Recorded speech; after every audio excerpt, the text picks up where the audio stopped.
Allah itu tidak meminta rezeki dari kita. Nahnu narzuquk. Kita yang akan beri rezeki untuk kamu. Selama apa? Tunaikan kewajiban agama, sholat 5 waktu, apa yang diperintahkan dilakukan, apa yang dilarang ditinggalkan. Udah selesai, insya Allah Allah menjamin. Saya pernah kasih permisalan, saya sering kasih permisalan kalau ceramah itu. Kamu Pais, seandainya kamu lagi bekerja jadi karyawan, atasannya si Bayu. Dalam pandangan si Bayu, kamu itu tipe-tipe karyawan yang kalau misalnya ke kantor nggak pernah telat. Atasannya minta apapun selalu dilakukan. Siapa? Disuruh ini nggak pernah protes. Orangnya loyal, berkomitmen, kemudian menunjukkan kepatuhan yang luar biasa sama atasannya. Itu kamu Bayu kalau punya karyawan kayak begitu, kira-kira diapain sama kamu? Dimuliakan atau dihinakan? Ditelantarkan? Enggak. Kadang-kadang kalau kamu betul-betul melihat, oh beda dari yang lain ini mah karyawan ya, beda dari yang lain nih. Punya anak berapa? Punya anak 2, disekolahin anaknya, iya kan? Kalau melihat bawahan kayak begitu tuh, nah itu kita sesama manusia. Berarti apalagi kalau Allah Subhanahu wa Ta'ala, kalau di mata Allah kita ini termasuk hamba yang taat, masya Allah, subuh berjamaah, zuhur berjamaah, gak pernah lewat.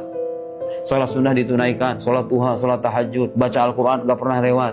Bersedekah sebisa mungkin. Mustahil hidup kamu susah kalau kita menunjukkan penghambaan dan pengabdian kepada Allah Subhanahu wa Ta'ala. Adanya orang-orang sesat di luar sana gara-gara kenapa biasanya? Hubungannya jelek sama Tuhannya. Sholat kagak, maksiat jalan, hidupnya susah. Terus kalau udah susah ngeluh-ngeluh, kok Tuhan begitu sama aku ya? Lah kamu yang salah. Sholat ditinggalin, kewajiban agama ditinggalin, sama orang tua durhaka, mabuk iya misalnya, mengambil hak milik orang lain iya, hidupnya susah, melarat ya wajar. Tapi kalau orang hidupnya lempeng, sholat sunnah, sholat wajib, berbakti kepada orang tua, berbagi kepada sesama, apalagi yang kerjanya ibadah itu, lagi kerjanya ibadah, mengurus masjid misalnya, insya Allah Allah akan cukupi. Saya belum pernah menjumpai soalnya ya, saya belum pernah menjumpai. Selama saya keliling-keliling tuh, kadang saya pernah pergi ke satu kota, ketemu sama mahasiswa. Tinggal di mana mas? Tinggal di masjid Ustadz. Tinggal di masjid, cukup uang bulanan? Alhamdulillah cukup. Gak pernah tuh orang-orang yang lurus-lurus itu, mahasiswa-mahasiswa yang lurus itu mengeluh gitu. Aduh kurang Ustadz, gak pernah.